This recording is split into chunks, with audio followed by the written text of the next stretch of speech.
ਵੱਡੋ ਕਲੂ ਮਹਿ ਸਾਖਾ। ਸਤਿਗੁਰਾਂ ਦੇ ਪਾਵਨ ਸ਼ਹੀਦੀ ਸਥਾਨ ਦੇ ਉੱਤੇ ਨਤਮਸਤਕ ਹੋ ਕੇ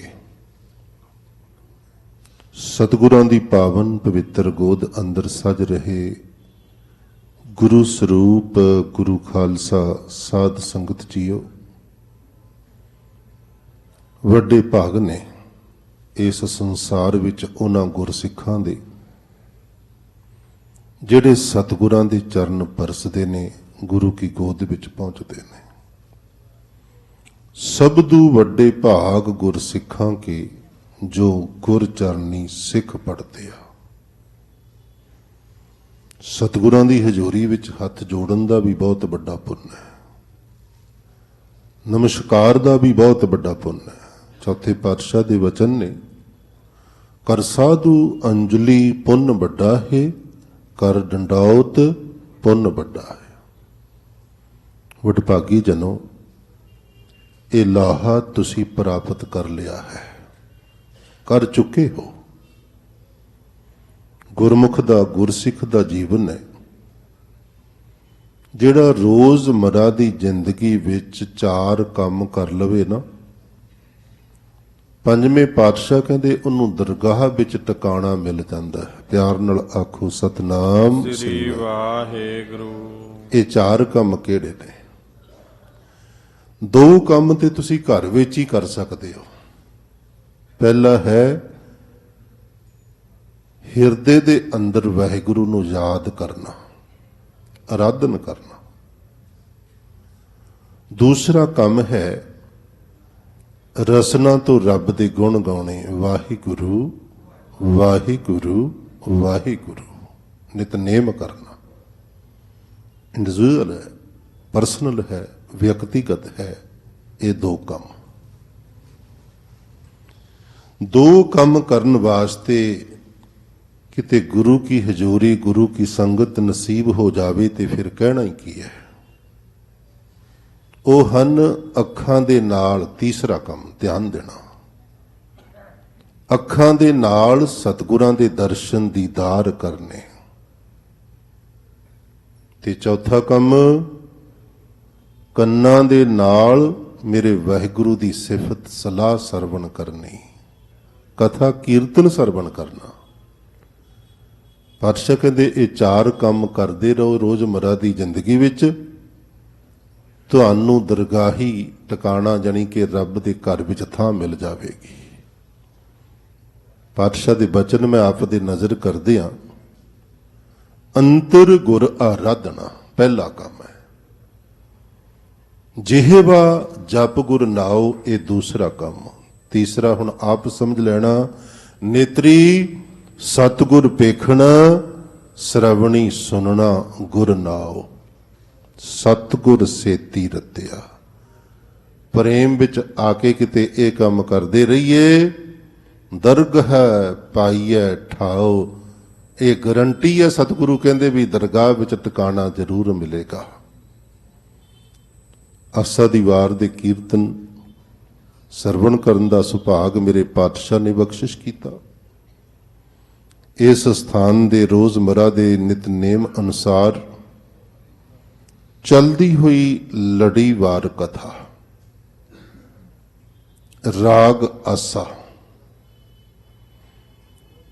ਤੇ ਸ਼ਬਦ ਦੇ ਉਚਾਰਨ ਕਰਤਾ ਸਤਿਗੁਰੂ ਸਰੂਪ ਹਨ। ਭੱਲੇ ਅਮਰਦਾਸ ਗੁਣ ਤੇਰੇ, ਤੇਰੀ ਉਪਮਾ ਤੋਹੇ ਬਨ ਆਵੈ। ਤੀਜੇ ਪਾਤਸ਼ਾਹ ਦੀ ਰਸਨਾ ਤੋਂ ਪ੍ਰਗਟ ਹੋਈ ਬਾਣੀ ਹੈ। ਦਮਦਮੀ ਸਰੂਪ ਜੋ ਛਾਪੇ ਵਾਲਾ ਸਾਡੇ ਪਾਸ ਹੈ, 426 ਅੰਗ ਤੇ ਇਹ ਸ਼ਬਦ ਦਰਜ ਹੈ। ਤੇ ਕੱਲ ਇਸ ਸ਼ਬਦ ਦਾ ਅੱਧਾ ਹਿੱਸਾ ਪਹਿਲੇ 4 ਪਦ ਵਿਚਾਰੇ ਜਾ ਚੁੱਕੇ ਨੇ। ਜਿਹੜੇ ਗੁਰਮੁਖਾਂ ਨੇ ਕਥਾ ਸਰਵਣ ਕਰਵਾਈ ਹੈ, ਮੈਂ ਵਿਸ਼ਵਾਸ ਕਰਦਾ ਬਈ ਜ਼ਰੂਰ ਉਹਨਾਂ ਨੇ ਬਾਰੀਕੀ ਦੇ ਵਿੱਚ ਆਪ ਦੇ ਸਨਮੁਖ ਇਸ ਸ਼ਬਦ ਦੇ ਅਰਥ ਰੱਖੇ ਹੋਣਗੇ। ਸਤਿਗੁਰੂ ਜਦੋਂ ਵੀ ਗੁਰਬਾਣੀ ਉਚਾਰਦੇ ਨੇ, ਗੁਰਬਾਣੀ ਦੇ ਅੰਦਰ ਕਈ ਵਾਰੀ ਤੇ ਇਤਿਹਾਸਕ ਪਾਤਰ ਹੁੰਦੇ ਨੇ, ਧਿਆਨ ਦੇਣਾ। ਇਤਿਹਾਸ ਦੇ ਕੁਝ ਕਰੈਕਟਰ ਹੁੰਦੇ ਨੇ ਜਿਨ੍ਹਾਂ ਨੂੰ ਸੰਬੋਧਨ ਕਰਕੇ ਗੁਰਬਾਣੀ ਉਚਾਰਨ ਕੀਤੀ ਗਈ ਹੈ। ਜਿਵੇਂ ਜੈਸੀ ਮੈਂ ਆਵੈ ਖਸਮ ਕੀ ਬਾਣੀ, ਤੈਸੜਾ ਕਰੀ ਗਿਆਨ ਵੇ ਲਾਲੋ। ਇਤਿਹਾਸ ਦਾ ਕਰੈਕਟਰ ਹੈ ਭਾਈ ਲਾਲੋ, ਉਹਨੂੰ ਸੰਬੋਧਨ ਕਰ ਦਿੱਤਾ ਹੈ। ਸੰਮਨ ਜਾਓ ਇਸ ਪ੍ਰੇਮ ਕੀ ਦਮ ਕਿਹੋ ਹੋਤੀ ਸਾਟ, ਰਾਵਨ ਹੋਤੇ ਸੋ ਰੰਕਨ ਹੈ ਜਿਨ ਸਿਰ ਦੀਨੇ ਕਾਟ। ਹਿਸਟੋਰੀਕਲ ਕਰੈਕਟਰ ਨੇ, ਪਰ ਬਹੁਤ ਸਾਰੇ ਸ਼ਬਦ ਐਸੇ ਵੀ ਨੇ। ਮੇਰੇ ਸਤਿਗੁਰੂ ਇੱਕ ਕਰੈਕਟਰ ਕ੍ਰੀਏਟ ਕਰਦੇ ਨੇ, ਇੱਕ ਪਾਤਰ ਸਿਰਜਦੇ ਨੇ, ਉਹਦੀ ਸਿਰਜਣਾ ਕਰਕੇ ਫਿਰ ਸੰਸਾਰ ਦੇ ਸਾਹਮਣੇ ਇਹ ਪ੍ਰੇਮ ਦੀ ਵਾਰਤਾ, ਰੱਬੀ ਉਪਦੇਸ਼ ਸੰਗਤਾਂ ਨੂੰ ਦਿੰਦੇ ਨੇ। ਵਿਚਾਰ ਅਧੀਨ ਜਿਹੜਾ ਸ਼ਬਦ ਹੈ ਉਹਦੇ ਵਿੱਚ ਕਰੈਕਟਰ ਸਿਰਜਿਆ ਹੈ, ਦੁਹਾਗਣੀ ਅਤੇ ਸੁਹਾਗਣੀ ਦਾ ਦੋ ਕਰੈਕਟਰ। ਜਣੀ ਕਿ ਇੱਕ ਦੁਰਕਾਰੀ ਹੋਈ ਔਰਤ ਹੈ, ਪਰਿਵਾਰ ਵੱਲੋਂ ਸੰਸਾਰ ਵੱਲੋਂ ਵੀ ਕਹਿ ਦਈਏ ਚਾਹੇ, ਇੱਕ ਪਰਿਵਾਰ ਦੀ ਬੜੀ ਸਤਿਕਾਰਤ ਔਰਤ ਹੈ, ਪਤਨੀ ਦੇ ਰੂਪ ਵਿੱਚ ਹੈ, ਕਿਸੇ ਦੀ ਨੂੰਹ ਹੈ, ਕਿਸੇ ਦੀ ਭਰਜਾਈ ਹੈ ਇਤਿਆਦਿਕ। ਇਹ ਸਿਰਜਣਾ ਕਰਕੇ ਸਤਿਗੁਰੂ ਨੇ ਉਪਦੇਸ਼ ਦਿੱਤਾ। ਅਸਲ ਵਿੱਚ ਜਿਹੜੀ ਗੱਲ ਹੈ ਨਾ, ਉਹ ਹੁੰਦੇ ਨੇ ਭਾਵ ਅਰਥ, ਉਹ ਹੁੰਦਾ ਹੈ ਪ੍ਰਿੰਸੀਪਲ, ਉਹ ਹੁੰਦਾ ਹੈ ਗੁਰਮਤਿ ਸਿਧਾਂਤ। ਵੀ ਸ਼ਬਦ ਰਾਹੀਂ ਸਿਧਾਂਤਕ ਗੱਲ ਕਿਹੜੀ ਕਹੀ ਗਈ ਹੈ। ਜਿਨ੍ਹਾਂ ਨੇ ਭਾਈ ਸਾਹਿਬ ਭਾਈ ਗੁਰਦਾਸ ਜੀ ਨੂੰ ਪੜ੍ਹਿਆ, ਉਹਨਾਂ ਨੂੰ ਇਹ ਗੱਲ ਬੜੀ ਸੌਖੀ ਸਮਝ ਆ ਜਾਂਦੀ ਹੈ ਵੀ ਭਾਈ ਸਾਹਿਬ ਆਪਣੀ ਜਿਹੜੀ ਵੀ ਪੌੜੀ ਸ਼ੁਰੂ ਕਰਦੇ ਨੇ ਜਾਂ ਕਵਿਤ ਸ਼ੁਰੂ ਕਰਦੇ ਨੇ ਨਾ, ਹਰ ਪੰਕਤੀ ਵਿੱਚ ਜੇ ਕਵਿਤਾਂ ਵਿੱਚ ਜਾਈਏ ਤੇ ਇੱਕ ਤੋਂ ਵੱਧ ਵੀ ਉਹਨਾਂ ਨੇ ਉਦਾਹਰਨਾਂ ਸਾਡੇ ਸਾਹਮਣੇ ਰੱਖੀਆਂ ਨੇ। ਆਖਰੀ ਪੰਕਤੀ ਵਿੱਚ ਮੇਰੇ ਸਤਿਗੁਰੂ ਪਾਤਸ਼ਾਹ ਦੀ ਮਹਿਮਾ ਦੇ ਵਿੱਚ ਜਾਂ ਸਿਧਾਂਤ ਦੀ ਗੱਲ ਕਰਦੇ ਆ, ਭਾਈ ਸਾਹਿਬ ਨੇ ਸਿਧਾਂਤਕ ਗੱਲ, ਗੁਰਮਤਿ ਦੀ ਗੱਲ ਕਹੀ ਹੁੰਦੀ ਹੈ। ਇਸੇ ਤਰ੍ਹਾਂ ਇਹਨਾਂ ਸ਼ਬਦਾਂ ਦੇ ਵਿੱਚ ਵੀ ਇਸ ਪੱਖ ਨੂੰ ਕਦੇ ਭੁੱਲਣਾ ਨਹੀਂ ਚਾਹੀਦਾ ਵੀ ਜਿਹੜੇ ਇਤਿਹਾਸ ਵਿੱਚ ਜਾਂ ਗੁਰਬਾਣੀ ਵਿੱਚ ਸਿਰਜੇ ਹੋਏ ਪਾਤਰ ਨੇ ਨਾ, ਅਸਲ ਵਿੱਚ ਗੱਲ ਉਹਨਾਂ ਦੀ ਨਹੀਂ ਹੋ ਰਹੀ, ਅਸਲ ਵਿੱਚ ਗੱਲ ਸਿਧਾਂਤ ਦੀ ਹੋਣੀ ਹੈ। ਤੇ ਅੱਜ ਦੇ ਪਾਵਨ ਸ਼ਬਦ ਦੇ ਰਾਹੀਂ ਪਿਆਰ ਨਾਲ ਆਖੋ, ਤੀਜੇ ਪਾਤਸ਼ਾਹ ਨੂੰ ਯਾਦ ਕਰਕੇ ਧੰਨ ਸ੍ਰੀ ਗੁਰੂ ਅਮਰਦਾਸ ਸਾਹਿਬ ਜੀ ਮਹਾਰਾਜ ਕਿਰਪਾ ਕਰਦੇ ਨੇ। ਰਹੋ ਵਾਲੀਆਂ ਪੰਕਤੀਆਂ ਦੇ ਰਾਹੀਂ ਗੱਲ ਮਨ ਤੋਂ ਸ਼ੁਰੂ ਕੀਤੀ ਹੈ ਵੀ ਇਹ ਮਨ ਦੀ ਹਾਲਤ ਕਿਹੋ ਜਿਹੀ ਹੈ, ਤੇ ਇਹ ਮਨ ਵਸ ਵਿੱਚ, ਕੰਟਰੋਲ ਵਿੱਚ, ਕਹੀਏ ਵੀ ਇਹ ਮਨ ਸਹੀ ਦਿਸ਼ਾ ਵਿੱਚ ਕਿਵੇਂ ਚੱਲ ਸਕਦਾ ਹੈ। ਇਹ ਗੱਲ ਸਮਝਾਉਣ ਵਾਸਤੇ ਪਾਤਸ਼ਾਹ ਦਾ ਪਾਵਨ ਪਵਿੱਤਰ ਸ਼ਬਦ ਹੈ। ਤੇ ਮਨ ਦੀ ਦਸ਼ਾ ਵੀ ਬਿਆਨ ਕੀਤੀ ਹੈ ਵੀ ਮਨ ਆਮ ਹਾਲਤਾਂ ਵਿੱਚ ਇਹ ਕਿੱਥੇ ਕੁ ਵਿਚਰਦਾ, ਕੀ ਸੋਚਦਾ, ਕੀ ਕਰਦਾ, ਇਹ ਗੱਲਾਂ ਨਾਲ ਜ਼ਿਕਰ ਕੀਤਾ ਹੈ। ਆਖਰ ਵਿੱਚ ਜਾ ਕੇ ਸਤਿਗੁਰਾਂ ਨੇ ਨਿਚੋੜ ਦੀ ਗੱਲ ਕਹੀ ਹੈ। ਆਓ ਇਕਾਗਰ ਚਿੱਤ ਹੁੰਦਿਆਂ ਹੋਇਆਂ ਪੰਜਵੇਂ ਪਦੇ ਤੋਂ ਆਪਾਂ ਵਿਚਾਰ ਆਰੰਭ ਕਰਨੀ ਹੈ। ਕੀ ਆਖਦੇ ਨੇ ਮੇਰੇ ਪਾਤਸ਼ਾਹ? ਸਤਿਗੁਰੂ ਕਿਰਪਾ ਕਰਨ, ਰਸਨਾ ਤੇ ਬਸਣ, ਸਾਨੂੰ ਸਾਰਿਆਂ ਨੂੰ ਇਕਾਗਰਤਾ ਪ੍ਰਦਾਨ ਕਰਨ, ਸਾਵਧਾਨਤਾ ਬਖਸ਼ਣ। ਇੱਕ ਵਾਰੀ ਰਸਨਾ ਦੀ ਹਾਜ਼ਰੀ ਲਵਾਉਂਦਿਆਂ ਹੋਇਆਂ ਉਚਾਰਨ ਕਰੋ, ਸਤਨਾਮ ਸ੍ਰੀ ਵਾਹਿਗੁਰੂ ਜੀ। ਵਾਹਿਗੁਰੂ ਜੀ। ਸੁਹਾਗਣੀ ਵਿੱਚ ਰੰਗ ਰੱਖਿਓ ਨ, ਸੱਚਾ ਅਲਖ ਅਪਾਰ। ਆਮ ਤੌਰ ਤੇ ਪੰਕਤੀਆਂ ਜਾਂ ਗੁਰਬਾਣੀ ਦੇ ਅਰਥ ਕਰਦਿਆਂ ਕਈ ਵਾਰੀ ਅਨਵੈ ਪ੍ਰਣਾਲੀ ਵਰਤਣੀ ਪੈਂਦੀ ਹੈ। ਅਨਵੈ ਪ੍ਰਣਾਲੀ ਦਾ ਹੁੰਦਾ ਵੀ ਅਗਲਾ ਪਾਸਾ ਪਿੱਛੇ ਤੇ ਪਿਛਲਾ ਪਾਸਾ ਅੱਗੇ ਲੈ ਕੇ ਅਰਥ ਕਰਨੇ। ਤੇ ਇਹ ਆਮ ਤੌਰ ਤੇ ਕਵਿਤਾ ਦੇ ਵਿੱਚ ਵਰਤਣਾ ਹੁੰਦਾ, ਕਿਉਂਕਿ ਕਵੀ ਨੇ ਆਪਣੇ ਅੱਖਰਾਂ ਦੀ ਪੂਰਤੀ ਕਰਦਿਆਂ ਹੋਇਆਂ ਕਈ ਵਾਰੀ ਕੁਝ ਅੱਖਰ ਅੱਗੇ ਪਿੱਛੇ ਉਹਨੂੰ ਕਰਨਾ ਰੈਮਿੰਗ ਦਾ ਧਿਆਨ ਰੱਖਣਾ ਉਹਦੀ ਮਜਬੂਰੀ ਵੀ ਹੁੰਦੀ ਹੈ। ਇਸ ਕਰਕੇ ਕਵਿਤਾ ਵਿੱਚ ਇਹ ਸਿਸਟਮ, ਇਹ ਨਿਯਮ ਆਮ ਤੌਰ ਤੇ ਵਰਤਿਆ ਜਾਂਦਾ ਹੈ। ਪੰਕਤੀ ਦੇ ਪਿਛਲੇ ਹਿੱਸੇ ਵਿੱਚ ਕਿਹਾ ਸੱਚਾ ਅਲਾਖ ਅਪਾਰ। ਗੱਲ ਵਾਹਿਗੁਰੂ ਤੋਂ ਸ਼ੁਰੂ ਕੀਤੀ ਹੈ, ਰੱਬ ਤੋਂ ਸ਼ੁਰੂ ਕੀਤੀ ਹੈ ਵੀ ਮੇਰੇ ਵਾਹਿਗੁਰੂ ਨੇ, ਮੇਰੇ ਸਤਿਗੁਰੂ ਨੇ। ਇਹ ਵੀ ਬੇਨਤੀ ਕਰਦੇ ਹਾਂ, ਗੁਰਮਤਿ ਦੇ ਅੰਦਰ ਗੁਰੂ ਅਤੇ ਵਾਹਿਗੁਰੂ ਦਾ ਕੋਈ ਫਰਕ ਨਹੀਂ ਹੈ। ਸਤਿਗੁਰੂ ਵਿੱਚ ਆਪ ਵਾਹਿਗੁਰੂ ਵਰਤਦਾ ਹੈ, ਸਤਿਗੁਰ ਵਿੱਚ ਆਪ ਰਖਿਓਨ। ਜਾਂ ਇਹ ਵੀ ਆਖਿਆ ਮੇਰੇ ਪਾਤਸ਼ਾਹ ਨੇ, ਗੁਰ ਪਰਮੇਸ਼ਰ ਏਕ ਹੈ ਅੰਤਰ ਕੋ ਨਾਹੀ। ਗੁਰੂ ਅਤੇ ਪਰਮਾਤਮਾ ਇੱਕੋ ਹੀ ਨੇ ਦੋਵਾਂ ਵਿੱਚ ਫਰਕ ਕੋਈ ਨਹੀਂ। ਇਹ ਗੁਰਮਤਿ ਸਿਧਾਂਤ ਹੈ। ਦੂਜਿਆਂ ਧਰਮਾਂ ਵਿੱਚ ਜੋ ਮਰਜ਼ੀ ਅਰਥ ਹੋਣ, ਸਾਡੇ ਪੰਥ ਦੇ ਅੰਦਰ, ਗੁਰਮਤਿ ਦੇ ਅੰਦਰ ਗੁਰੂ ਦੇ ਇਹੀ ਅਰਥ ਕਰੇ ਜਾਂਦੇ ਨੇ, ਗੁਰਬਾਣੀ ਕਰ ਰਹੀ ਹੈ। ਅਕਾਲ ਪੁਰਖ ਵਾਹਿਗੁਰੂ, ਪਰਮੇਸ਼ਰ ਵਾਹਿਗੁਰੂ ਨੇ ਕਹਿੰਦੇ ਸੁਹਾਗਣੀ, ਜਿਹੜਾ ਸੁਹਾਗਣੀ ਬਿਰਤੀ ਵਾਲਾ। ਇੱਥੇ ਪਹਿਲਾਂ ਹੀ ਬੇਨਤੀ ਕਰਦੇ ਆ ਵੀ ਦੋ ਬਿਰਤੀਆਂ ਨੇ ਅਸਲ ਵਿੱਚ, ਇੱਕ ਦੁਹਾਗਣੀ ਬਿਰਤੀ ਹੈ, ਇੱਕ ਸੁਹਾਗਣੀ ਬਿਰਤੀ ਹੈ। ਇਹਨੂੰ ਜੇ ਸੌਖਾ ਕਰਨਾ ਹੋਵੇ, ਦੁਹਾਗਣੀ ਦਾ ਅਰਥ ਕਰ ਲੈਣਾ ਮਨਮੁਖ ਬਿਰਤੀ, ਸੁਹਾਗਣੀ ਦਾ ਅਰਥ ਕਰ ਲੈਣਾ ਗੁਰਮੁਖ ਬਿਰਤੀ ਹੈ। ਤੇ ਗੁਰਮੁਖ ਨੂੰ ਹੋਰ ਅੱਗੇ ਸਮਝਣਾ ਹੋਵੇ, ਗੁਰਮੁਖ ਸਨਮੁਖ ਹੁੰਦਾ ਤੇ ਜਿਹੜਾ ਮਨਮੁਖ ਹੈ ਉਹ ਬੇਮੁਖ ਹੁੰਦਾ। ਸੌਖੇ ਹੋਈ ਜਾਂਦੇ ਨੇ ਅਰਥ ਅੱਗੇ ਅੱਗੇ। ਇੱਕ ਤਾਂ ਪਾਤਸ਼ਾਹ ਨੇ ਆਖਿਆ ਗੁਰਮੁਖ ਸਨਮੁਖ, ਮਨਮੁਖ ਬੇਮੁਖੀਆ, ਇਹ ਪਰਿਭਾਸ਼ਾ ਦਿੱਤੀ ਹੈ। ਤੀਜੇ ਪਾਤਸ਼ਾਹ ਨੇ ਆਨੰਦ ਸਾਹਿਬ ਦੇ ਵਿੱਚ ਇਹ ਦੋਵੇਂ ਹੀ ਬਿਰਤੀਆਂ ਨੂੰ ਬੜਾ ਖੋਲ ਕੇ ਵੀ ਦੱਸਿਆ ਨਾ। ਪੜ੍ਹ ਲਿਓ ਤੁਸੀਂ, ਫਿਰ ਮੈਂ ਤੇ ਇੰਨਾ ਸਮਾਂ ਨਾ ਲਾਵਾਂ। ਜੇ ਕੋ ਸਿੱਖ ਗੁਰੂ ਸੇਤੀ ਸਨਮੁਖ ਹੋਵੇ, ਇਹ ਪੌੜੀ ਪਿਆਰ ਨਾਲ ਪੜ੍ਹਿਓ। ਤੇ ਫਿਰ ਜਿਹੜੀ ਮਨਮੁਖ ਬਿਰਤੀ ਹੈ ਜਾਂ ਬੇਮੁਖ ਬਿਰਤੀ ਹੈ, ਫਿਰ ਉਹਦੀ ਹਾਲਤ ਵੀ ਨਾਲ ਹੀ ਦੱਸ ਦਿੱਤੀ ਹੈ ਨਾ। ਜੇ ਕੋ ਗੁਰ ਤੇ ਬੇਮੁਖ ਹੋਵੇ, ਬਿਨ ਸਤਿਗੁਰ ਮੁਕਤ ਨ ਪਾਵੇ। ਇਹ ਦੋ ਪੌੜੀਆਂ ਨੂੰ ਪੈਰਲਲ ਵਿਚਾਰਿਓ, ਇਕੱਠਿਆਂ ਵਿਚਾਰਿਓ, ਸਮਝ ਆਵੇਗੀ। ਗੱਲ ਸ਼ੁਰੂ ਦੁਹਾਗਣੀ ਤੋਂ ਕੀਤੀ ਸੀ, ਮਨਮੁਖ ਤੋਂ ਕੀਤੀ ਸੀ, ਤੇ ਹੁਣ ਗੱਲ ਚੱਲਦੀ ਹੈ ਸੁਹਾਗਣੀ ਜਾਣੀ ਕਿ ਗੁਰਮੁਖ ਦੀ। ਸੱਚੇ ਅਲਖ ਅਪਾਰ ਵਾਹਿਗੁਰੂ ਜੀ ਨੇ ਕੀ ਕੀਤਾ ਹੈ, ਸੁਹਾਗਣੀ ਵਿੱਚ ਕੀ ਵਰਤਾਇਆ ਹੈ। ਦੁਆਰਾ ਪੜ੍ਹੋ। ਸੁਹਾਗਣੀ ਵਿੱਚ ਰੰਗ ਰਖਿਓਨ। ਸੁਹਾਗਣੀ ਦੇ ਅੰਦਰ ਰੰਗ ਰੱਖਿਆ। ਰੰਗ ਦਾ ਮੁੱਢਲਾ ਅਰਥ ਹੈ ਪ੍ਰੇਮ। ਅਸਲ ਵਿੱਚ ਜਿਹੜੀ ਧਰਮ ਦੀ ਆਧਾਰ ਸਿਲਾ ਹੈ ਨਾ, ਉਹ ਪ੍ਰੇਮ ਹੀ ਹੁੰਦਾ ਹੈ। ਪ੍ਰੇਮ ਵਿੱਚੋਂ ਕੱਢ ਦਿਓ, ਧਰਮ ਥੋਥਾ ਹੋ ਜਾਵੇਗਾ।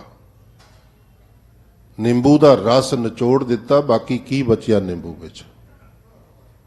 ਅੱਜ ਕੱਲ ਮੌਸਮ ਅਨੁਸਾਰ ਤੁਸੀਂ ਬਾਜ਼ਾਰ ਵਿੱਚੋਂ ਕਈ ਵਾਰੀ ਮੂੰਗਫਲੀ ਖਾਂਦੇ ਹੋ, ਪੀਨਟ ਖਾਂਦੇ ਹੋ, ਛਿਲਕ ਦੇ ਵਿੱਚੋਂ ਗਿਰੀ ਕੱਢ ਕੇ ਪਾਸੇ ਕਰ ਦਿੱਤੀ, ਕੀ ਬਚਿਆ ਛਿਲਕ ਵਿੱਚ। ਬਸ ਇਹੀ ਖੇਡ ਹੈ। ਧਰਮ ਦੇ ਅੰਦਰੋਂ ਪ੍ਰੇਮ ਨੂੰ ਵੱਖ ਕਰ ਦਿਓ, ਪਿੱਛੇ ਬਚਦਾ ਹੀ ਕੁਝ ਨਹੀਂ ਹੈ। ਦੁਨੀਆ ਦੇ ਅੰਦਰ ਧਰਮ ਪ੍ਰਚਾਰਿਆ ਤੇ ਗਿਆ ਸੀ, ਪਰ ਪ੍ਰੇਮ ਤੋਂ ਕੋਰਾ ਰਹਿ ਗਿਆ ਧਰਮ ਬਹੁਤਿਆਂ ਥਾਵਾਂ ਤੇ, ਬਹੁਤਿਆਂ ਹਿੱਸਿਆਂ ਵਿੱਚ, ਜਾਂ ਬਹੁਤੇ ਲੋਕਾਂ ਦੇ ਜੀਵਨ ਵਿੱਚ। ਜਦੋਂ ਕਿਤੇ ਉਹ ਸਾਖੀਆਂ ਪੜ੍ਹਨ ਨੂੰ ਸਾਹਮਣੇ ਆਉਂਦੀਆਂ ਨੇ ਨਾ, ਮਾਮੂਲੀ ਗੱਲ ਦੇ ਉੱਤੇ ਸਰਾਪ ਦਾ ਬਚਨ ਕਹਿ ਦੇਣਾ, ਕੌੜਾ ਬਚਨ ਕਹਿ ਦੇਣਾ। ਸਮੱਸਿਆ ਜਾਂ ਗੱਲ ਬੜੀ ਛੋਟੀ ਹੈ, ਸਰਾਪ ਬਹੁਤ ਵੱਡਾ ਹੈ। ਤੁਸੀਂ ਪੜ੍ਹ ਸਕਦੇ ਹੋ, ਸੁਣ ਸਕਦੇ ਹੋ ਐਸੀਆਂ ਗਥਾਵਾਂ। ਇੱਥੇ ਮੈਂ ਸਮਾਂ ਨਹੀਂ ਲਾਵਾਂਗਾ ਉਹਨਾਂ ਗੱਲਾਂ ਦੇ ਉੱਤੇ, ਸਮਾਂ ਸੀਮਤ ਹੈ, ਉਹਦੇ ਵਿੱਚ ਰਹਿਣਾ ਜ਼ਰੂਰੀ ਹੈ। ਤੇ ਜਿਸ ਜੀਵਨ ਦੇ ਅੰਦਰ ਪ੍ਰੇਮ ਨਹੀਂ, ਨਿਮਰਤਾ ਨਹੀਂ, ਸਹਿਜਤਾ ਨਹੀਂ, ਫਿਰ ਉੱਥੇ ਧਰਮ ਨਹੀਂ ਟਿਕਦਾ, ਉੱਥੇ ਤੇ ਸਰਾਪ ਵਰਗੇ ਕੌੜੇ ਬਚਨ ਹੀ ਨਿਕਲ ਕੇ, ਕਿਉਂਕਿ ਅੰਦਰ ਕੁਝ ਹੋਰ ਪਿਆ ਹੈ। ਅੰਦਰੋਂ ਕੁਝ ਜੋ ਰੱਖਿਆ ਉਹੀ ਨਿਕਲਣਾ ਨਾ। ਤੁਸੀਂ ਘਰ ਵਿੱਚ, ਸਟੋਰ ਵਿੱਚ, ਗਰਾਜ ਵਿੱਚ, ਅਲਮੀਰਾ ਦੇ ਵਿੱਚ, ਕਿਸੇ ਦੇ ਵਿੱਚ, ਕਬੋਰਡ ਦੇ ਵਿੱਚ ਜਿਹੜੀਆਂ ਵਸਤੂਆਂ ਰੱਖੋਗੇ, ਰਸੋਈ ਦੇ ਭਾਂਡਿਆਂ ਵਿੱਚ ਜੋ ਰੱਖੋਗੇ ਉਹੀ ਨਿਕਲੇਗਾ। ਕਦੇ ਇਦਾਂ ਤਾਂ ਨਹੀਂ ਹੋਇਆ ਤੁਹਾਡੀ ਜ਼ਿੰਦਗੀ ਵਿੱਚ ਵੀ ਭਾਂਡੇ ਵਿੱਚ ਰੱਖਿਆ ਸੀ ਪਾਣੀ ਤੇ ਨਿਕਲ ਆਇਆ ਦੁੱਧ? ਨਹੀਂ, ਜੋ ਪਾਵਾਂਗੇ ਨਿਕਲਾਂਗੇ। ਇਹ ਪਾਤਸ਼ਾਹ ਦੇ ਪਾਵਨ ਵਚਨ ਨੇ, ਜੋ ਪਾਵੈ ਭਾਂਡੇ ਵਿੱਚ ਬਸਤ ਸਾ ਨਿਕਲੈ। ਫਿਰ ਦੂਜੇ ਦਾ ਦੋਸ਼ ਥੋੜ੍ਹਾ ਹੈ ਕੋਈ, ਕਿਆ ਕੋ ਕਰੇ ਵਿਚਾਰਾ। ਭਾਂਡੇ ਦੇ ਅੰਦਰ ਪਾ ਬੈਠੇ ਕਾਮ, ਕ੍ਰੋਧ, ਲੋਭ, ਮੋਹ, ਅਹੰਕਾਰ ਪਾਈ ਜਾਂਦੇ ਆ ਰੋਜ਼ਮਰਾ ਦੀ ਜ਼ਿੰਦਗੀ ਵਿੱਚ, ਰੁਕਦੇ ਨਹੀਂ ਅਜੇ ਵੀ। ਕੁਛ ਗੁਰਮੁਖਾਂ ਦੀ ਗੱਲ ਵੱਖਰੀ ਹੈ, ਸਵੇਰ ਤੋਂ ਸ਼ਾਮ ਤੱਕ ਇਹੀ ਚੀਜ਼ਾਂ ਹਿਰਦੇ ਵਿੱਚ ਭਰੀ ਜਾਂਦੇ ਆ ਨਾ। ਹੁਣ ਜੋ ਭਰਿਆ ਫਿਰ ਰਾਤ ਨੂੰ ਸੁਪਨੇ ਵੀ ਤੇ ਉਹੀ ਆਉਣਗੇ, ਧਿਆਨ ਦੇਣਾ। ਤੇ ਸੁਪਨੇ ਦੇ ਅੰਦਰ ਕੀਰਤਨ ਨਹੀਂ ਜੇ ਸੁਣਨ ਲੱਗਿਆ, ਸੁਪਨੇ ਦੇ ਅੰਦਰ ਕਥਾ ਨਹੀਂ ਜੇ ਸੁਣਨ ਲੱਗੀ, ਸੰਗਤ ਦੇ ਦੀਦਾਰ ਨਹੀਂ ਹੋਣੇ, ਕਿਉਂਕਿ ਸਾਰਾ ਦਿਨ ਪਾਇਆ ਹੀ ਕੁਝ ਹੋਰ ਹੈ। ਇਸੇ ਤਰ੍ਹਾਂ ਹਿਰਦੇ ਦੇ ਅੰਦਰ ਜ਼ਿੰਦਗੀ ਵਿੱਚ ਜੋ ਭਰਿਆ ਉਹ ਬਾਹਰ ਨਿਕਲਦਾ ਹੈ। ਅੰਦਰ ਧਰਮ ਨੂੰ, ਪ੍ਰੇਮ ਨੂੰ ਭਰ ਲਈਏ ਤੇ ਪ੍ਰੇਮ ਹੀ ਬਾਹਰ ਨਿਕਲੇਗਾ। ਫਿਰ ਅੱਖਾਂ ਰਾਹੀਂ, ਕੰਨਾਂ ਰਾਹੀਂ, ਜ਼ਬਾਨ ਰਾਹੀਂ ਧਰਮ ਪ੍ਰੇਮ ਹੀ ਨਿਕਲੇਗਾ। ਧਰਮ ਅਤੇ ਪ੍ਰੇਮ ਨੂੰ ਕਦੇ ਵੱਖ ਨਾ ਕਰਕੇ ਵੇਖਣਾ। ਸਤਿਗੁਰੂ ਕਹਿੰਦੇ ਗੁਰਮੁਖ ਦੀ ਇਹ ਅਵਸਥਾ ਮੇਰੇ ਵਾਹਿਗੁਰੂ ਨੇ ਕੀਤੀ ਕਿਰਪਾ, ਉਹਨਾਂ ਦੇ ਹਿਰਦੇ ਵਿੱਚ ਪ੍ਰੇਮ ਭਰ ਦਿੱਤਾ ਹੈ। ਪਿਆਰ ਨਾਲ ਆਖੋ ਸਤਨਾਮ ਸ੍ਰੀ ਵਾਹਿਗੁਰੂ। ਐਸਾ ਰੰਗ ਭਰ ਦਿੱਤਾ ਹੈ। ਮੈਂ ਰੰਗ ਤੇ ਥੋੜੀ ਜੀ ਬੇਨਤੀ ਕਰਦੇ ਹਾਂ। ਸੰਸਾਰ ਦੇ ਅੰਦਰ ਰੰਗਾਂ ਦਾ ਬੜਾ ਪ੍ਰਭਾਵ ਹੈ, ਜਾਂ ਕਹਿ ਲਈਏ ਮਨੁੱਖੀ ਬਿਰਤੀ ਰੰਗਾਂ ਤੋਂ ਬੜੀ ਪ੍ਰਭਾਵਿਤ ਹੁੰਦੀ ਹੈ। ਇਹ ਪ੍ਰਭਾਵ ਹੀ ਸਾਨੂੰ ਪ੍ਰੇਰਦਾ ਵੀ ਤੂੰ ਕੱਪੜੇ ਕਿਹੜੇ ਰੰਗ ਦੇ ਪਾਉਣੇ ਨੇ। ਇਹ ਪ੍ਰਭਾਵ ਹੀ ਸਾਨੂੰ ਪ੍ਰੇਰਦਾ ਵੀ ਕੋਠੀ ਨੂੰ ਰੰਗ ਕਿਹੜਾ ਕਰਨਾ, ਕਿਹੋ ਜਿਹਾ ਕੰਬੀਨੇਸ਼ਨ ਬਣੇ, ਕੰਟਰਾਸਟ ਬਣੇ ਰੰਗਾਂ ਦਾ, ਉਠਾ ਬਣੇ, ਦੇਖਣ ਵਾਲਾ ਦੰਗ ਰਹਿ ਜਾਵੇ। ਇਹ ਪ੍ਰਭਾਵ ਹੀ ਗੁਰਮੁਖੋ ਮਨੁੱਖ ਨੂੰ ਲੈ ਤੁਰਿਆ ਉਸ ਪਾਸੇ ਜਿਹਨੂੰ ਕਰੈਤ ਕਹਾਂਗੇ। ਇਹ ਕੇਸਾਂ ਨੂੰ ਵੀ ਡਾਈ ਕਰ ਬੈਠਦਾ ਤਾਂ ਕਿ ਦੁਨੀਆ ਨੂੰ ਦੱਸ ਸਕਾਂ ਮੈਂ ਅਜੇ ਬੁੱਢਾ ਨਹੀਂ ਹੋਇਆ। ਇਹੀ ਦੱਸਣਾ ਨਾ, ਹੋਰ ਦੂਜੀ ਗੱਲ ਕੋਈ ਨਹੀਂ। ਉਹ ਲੁਕਦਾ ਤੇ ਨਹੀਂ ਹੁੰਦਾ, ਮੈਂ ਗੱਲ ਲੰਮੀ ਵੀ ਨਹੀਂ ਕਰਨੀ। ਇਹੀ ਕਾਰਨ ਹੈ ਕਿ ਅੱਜ ਦਾ ਮਨੁੱਖ ਕੇਸਾਂ ਤੋਂ ਵੀ ਅੱਗੇ ਵੱਧ ਕੇ ਸਕਿਨ ਡਾਈ ਕਰ ਰਿਹਾ, ਭਾਵੇਂ ਇਹ ਰੰਗ ਕੱਚੇ ਨੇ, ਬਹੁਤਾ ਲੰਮਾ ਚਿਰ ਚੱਲਦੇ ਨਹੀਂ। ਖਰਚਾ ਵੀ ਮਨੁੱਖ ਬੜਾ ਕਰ ਰਿਹਾ। ਬੀਬੀਓ ਤੁਸੀਂ ਤੇ ਗੁਰਮੁਖ ਬੈਠੀਓ, ਪਰ ਮੈਨੂੰ ਤੇ ਸੁਣੀਆਂ ਸੁਣਾਈਆਂ ਗੱਲਾਂ ਕਈ ਵਾਰੀ ਪਹੁੰਚ ਜਾਂਦੀਆਂ ਨੇ ਵੀ 10-10, 20-20 ਹਜ਼ਾਰ, 50-50 ਹਜ਼ਾਰ ਦੇ ਪੈਕੇਜ ਨੇ ਜਿਹੜੇ ਬਿਊਟੀ ਪਾਰਲਰ ਵਾਲੇ ਲਈ ਬੈਠੇ ਨੇ ਵੀ ਇੰਨੇ ਵਧੀਆ ਰੰਗ ਨਾਲ ਤੁਹਾਨੂੰ ਰੰਗ ਦਿਆਂਗੇ, ਇੰਨੇ ਰੁਪਈਏ ਸਾਨੂੰ ਦੇ ਦਿਓ। ਇਹੀ ਚੱਲ ਰਿਹਾ ਨਾ। ਵਾਲ ਸਟ੍ਰੇਟ ਕਰਵਾਉਣੇ ਨੇ ਤੇ ਮੁੜ ਕੇ ਕਿ ਅਸੀਂ ਇਸ਼ਨਾਨ ਨਹੀਂ ਕਰਨਾ ਕਿ ਮੁੜ ਕੇ ਫੇਰ ਨਾ ਕੁੰਡਲਦਾਰ ਜੇ ਬਣ ਜਾਣਾ। ਕਈ ਬੀਬੀਆਂ ਤੇ ਵਿਚਾਰੀਆਂ ਮੇਰੇ ਖਿਆਲ 2-2 ਮਹੀਨੇ ਨਹੀਂ ਕਿ ਅਸੀਂ ਇਸ਼ਨਾਨ ਕਰਦੀਆਂ ਹੋਣੀਆਂ। ਸਟ੍ਰੇਟ ਕੀਤੇ ਨੇ, 7-10 ਹਜ਼ਾਰ ਰੁਪਈਆ ਲੱਗਿਆ ਹੋਇਆ ਹੈ। ਰੰਗ ਤੇ ਮੈਂ ਬੇਨਤੀ ਕਰ ਰਿਹਾ ਹਾਂ, ਰੰਗਾਂ ਦਾ ਪ੍ਰਭਾਵ ਹੈ ਮਨੁੱਖ ਦੇ ਮਨ ਦੇ ਉੱਤੇ, ਤੇ ਰੰਗਾਂ ਦੁਆਰਾ ਸੰਸਾਰ ਨੂੰ ਪ੍ਰਭਾਵਿਤ ਕਰਨਾ ਚਾਹੁੰਦਾ, ਪਰ ਯਾਦ ਰੱਖਣਾ ਸਾਰੇ ਰੰਗ ਛੇਤੀ ਉਤਰ ਜਾਂਦੇ ਨੇ। ਆ ਕੱਪੜਾ ਕਿਸੇ ਵੀ ਬ੍ਰਾਂਡ ਦਾ ਖਰੀਦ ਲਿਓ, ਕਿਸੇ ਸਟੇਜ ਵਿੱਚ ਜਾ ਕੇ ਫੇਟ ਹੋ ਜਾਂਦਾ ਰੰਗ।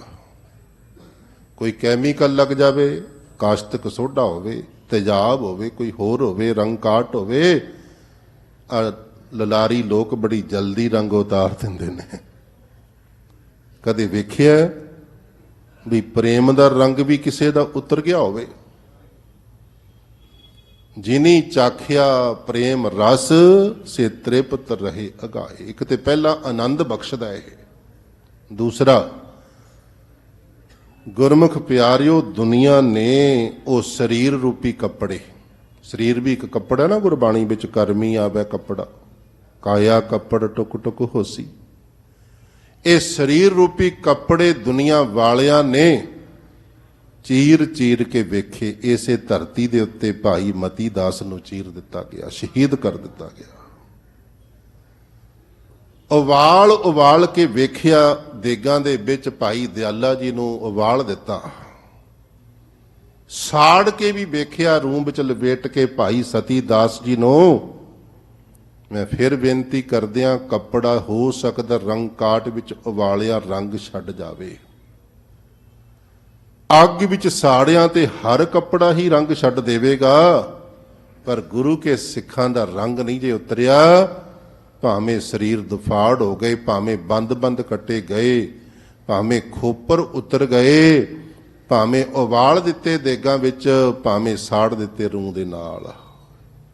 ਇਹ ਹੈ ਅਸਲ ਰੰਗ, ਅਸਲ ਪ੍ਰੇਮ।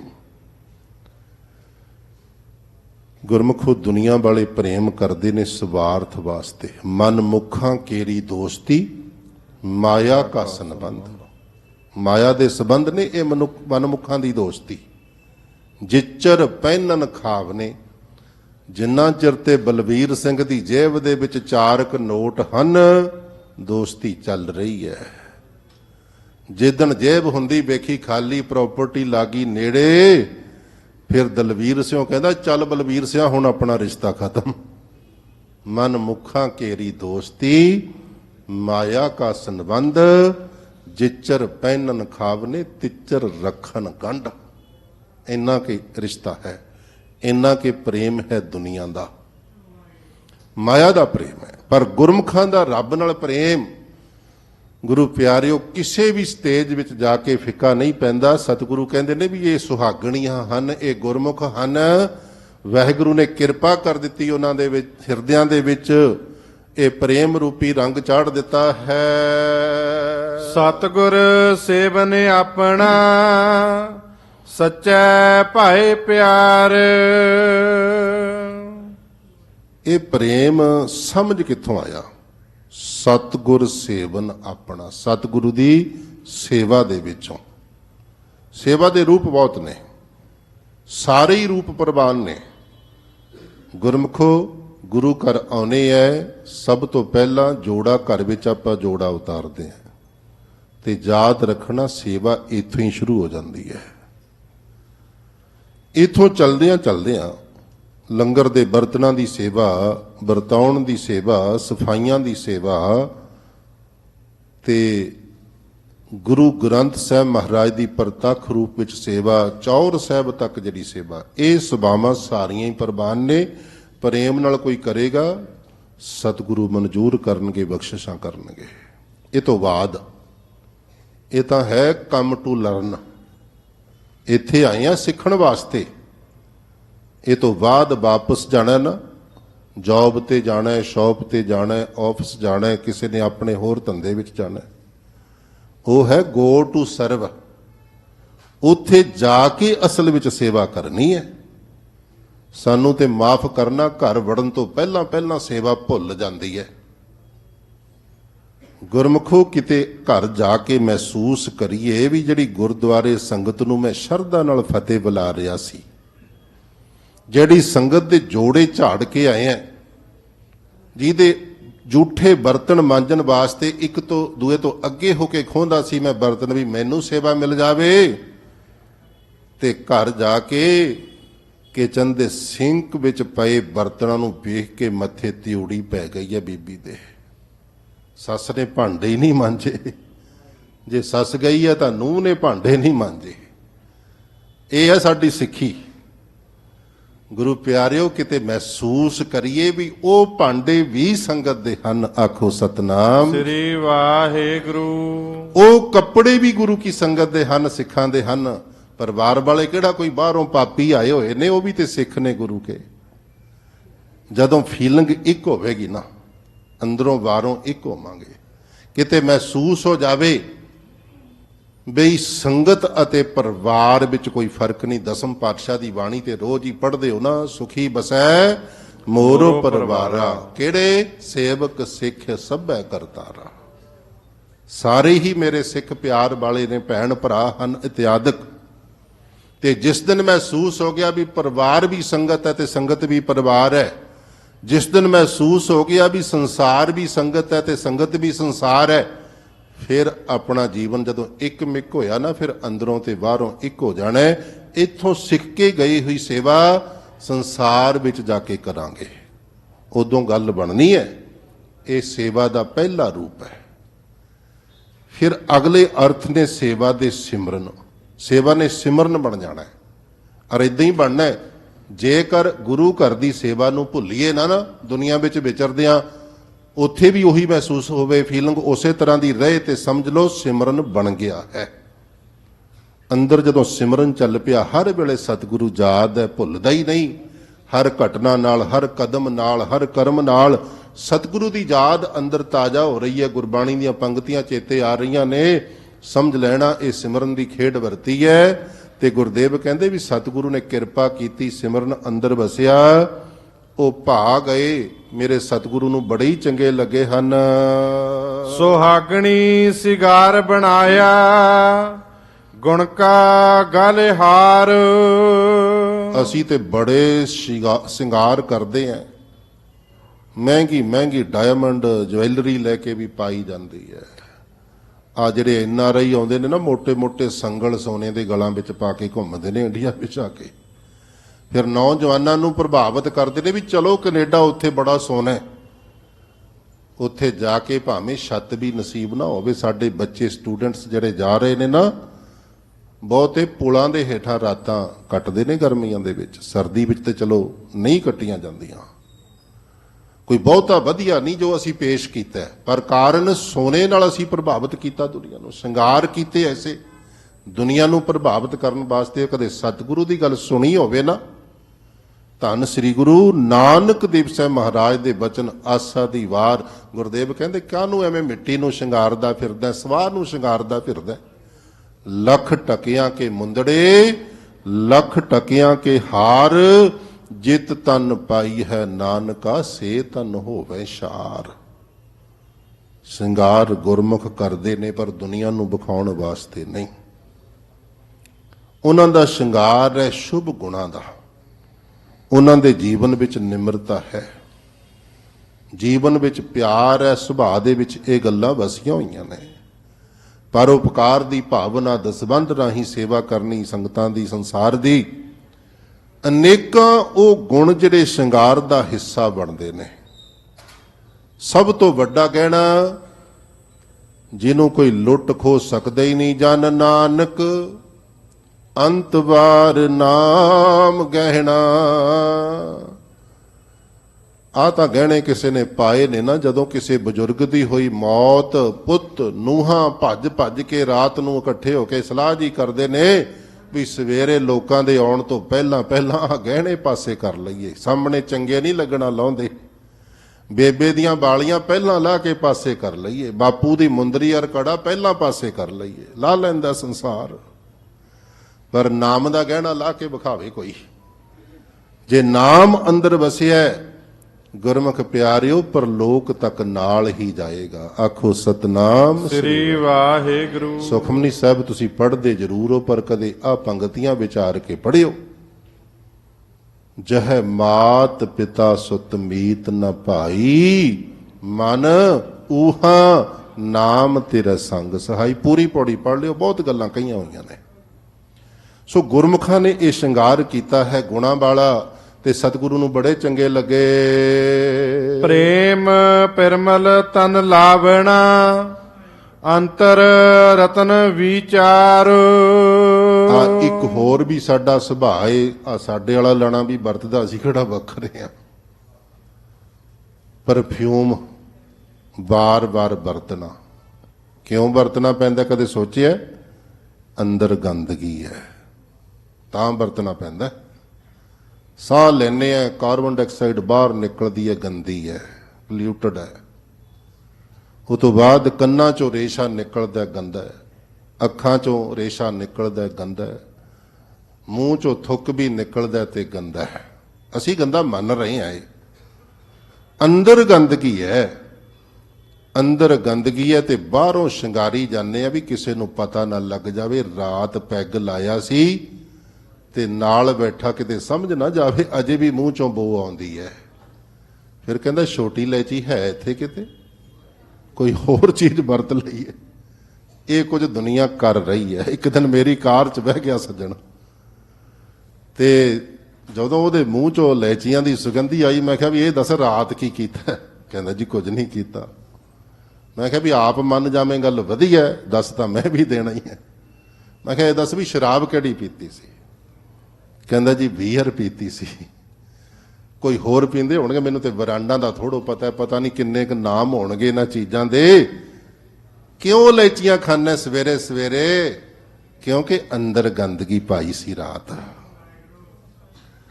ਗੰਦਗੀ ਨੂੰ ਢਕਣ ਵਾਸਤੇ ਉਪਰਾਲੇ ਕਰ ਰਿਹਾ ਮਨੁੱਖ ਦੁਆਰਾ। ਪੜਿਓ ਜੀ। ਪ੍ਰੇਮ ਪਿਰਮਲ ਤਨ ਲਾਵਣਾ, ਅੰਤਰ ਰਤਨ ਵਿਚਾਰ। ਇਹ ਸੁਗੰਧੀਆਂ ਪਿਰਮਲ ਹੁੰਦਾ ਹੈ। ਚੰਦਨ ਪਹਿਲਾਂ ਜਿਹੜੀ ਸੁਗੰਧੀ ਸੀ ਜ਼ਿਆਦਾਤਰ ਚੰਦਨ ਵਾਲੀ ਵਰਤਦੇ ਸੀ, ਫਿਰ ਹੋਰ ਚਮੇਲੀ ਵਗੈਰਾ ਗੁਲਾਬ ਦੇ ਅਰਕ ਵਗੈਰਾ ਮਨੁੱਖ ਨੇ ਤਿਆਰ ਕੀਤੇ, ਇਹਨਾਂ ਨੂੰ ਵਰਤਣ ਲੱਗਿਆ ਤੇ ਉਹੋ ਜਿਹੇ ਜ਼ਿਕਰ ਕੀਤੇ ਨੇ। ਜੇ ਅੱਜ ਸਤਿਗੁਰੂ ਜ਼ਿਕਰ ਕਰਦੇ ਜ਼ਰੂਰ ਤੁਹਾਡੇ ਬਰਾਂਡਾਂ ਦਾ ਵੀ ਸ਼ਾਇਦ ਜ਼ਿਕਰ ਕਰ ਦਿੰਦੇ ਵੀ ਆਹ ਪਰਫਿਊਮ ਜਿਹੜੇ ਦੁਨੀਆ ਵਰਤਦੀ ਹੈ। ਸੋ ਇਹ ਕਿਉਂ ਵਰਤਨੇ ਪੈ ਰਹੇ ਨੇ? ਗੰਦਗੀ ਢਕਣੀ ਹੈ। ਪਰ ਗੁਰਮੁਖਾਂ ਨੇ ਐਸੇ ਸ਼ਿੰਗਾਰ ਨਹੀਂ ਕੀਤੇ, ਇਹ ਸੁਗੰਧੀਆਂ ਨਹੀਂ ਵਰਤੀਆਂ, ਕਿਉਂਕਿ ਅੰਦਰ ਹੀ ਰੱਬੀ ਨਾਮ ਦੀ ਕਸ਼ਤੂਰੀ ਹੈ।